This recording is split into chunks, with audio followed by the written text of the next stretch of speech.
चुनाव में मदद करें और जो थोड़ा बहुत खामी रह गया है या इनसे रह गया है वो हम वादा करते हैं कि पूरा करेंगे।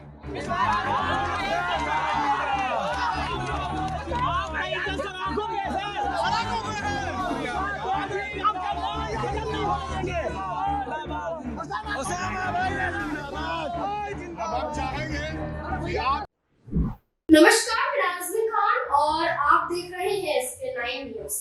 बिहार में 4 विधानसभा सीटों पर उपचुनाव होने जा रहा है। 13 नवंबर को उपचुनाव होगा और इस लिहाज से देखा जाए तो आज बिहार में माहौल शांत हो चुका है, यानी कि चुनाव प्रचार प्रसार खत्म हो चुका है। आखिरी दिन था कल और आज माहौल शांत नजर आएगा। देखा जाए तो चुनाव प्रचार प्रसार शांत तो हो गया है, लेकिन बीते दिनों एक ऐसा हंगामा आरजेडी के जरिए देखने को मिला।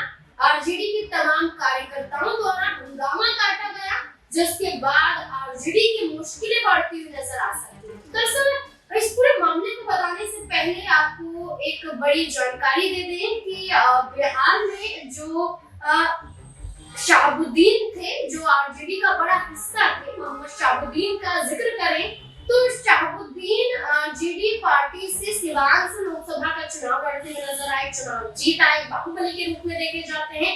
आरजेडी का एक बड़ा चेहरा था जो मुस्लिम समुदाय को साधने के लिए एक सटीक रूप में देखा जाता था, लेकिन शहाबुद्दीन के इंतकाल होने के बाद इस लोकसभा सीट से उनकी पत्नी चुनाव लड़ती नजर आई। वीना शाह आरजेडी की टिकट से चुनाव लड़ा, हार जाती है। निर्दलीय चुनाव लड़ा, हार जाती है। आरजेडी से नाराज नजर आ देती है, आरजेडी को छोड़ देती है, लेकिन एक बार फिर से आरजेडी का हिस्सा विधानसभा चुनाव से पहले बन जाती है। वीना शाह आरजेडी की सदस्यता ग्रहण करती है। उनके बेटे ओसामा शाह भी सदस्यता ग्रहण करते हुए दिखाई देते हैं। लेकिन अगर देखा जाए तो बिहार की राजनीति में ओसामा साहब के उतरते ही मुश्किलों में वो आ जाते हैं। दरअसल गया की 2 विधानसभा सीटें हैं जहां पर एक बड़ा हंगामा देखने को मिला। एक इमामगंज है और एक बेलागंज है। बेलागंज पर प्रचार प्रसार करने पहुंचे थे ओसामा शाह।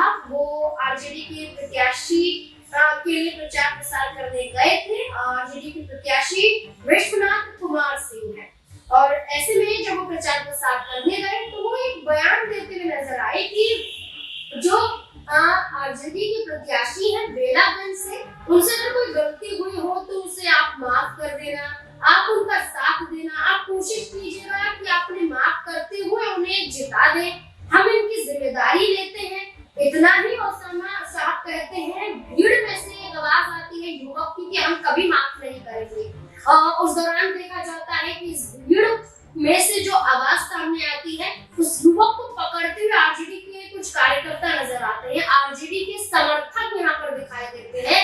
यहाँ पर झड़प शुरू हो जाती है, माहौल बिगड़ जाता है। ओसामा साहब तुरंत वहां से निकल जाते हैं, लेकिन चर्चाएं तेज हो जाती हैं कि आखिरकार अभी तो चुनावी रणनीति के रूप में, चुनावी माहौल में एक बड़ा कदम रखते हुए दिवंगत शहाबुद्दीन के बेटे नजर आए हैं। क्या चुनाव में करने के साथ ही बड़ी मुश्किलों में गिर चुके हैं?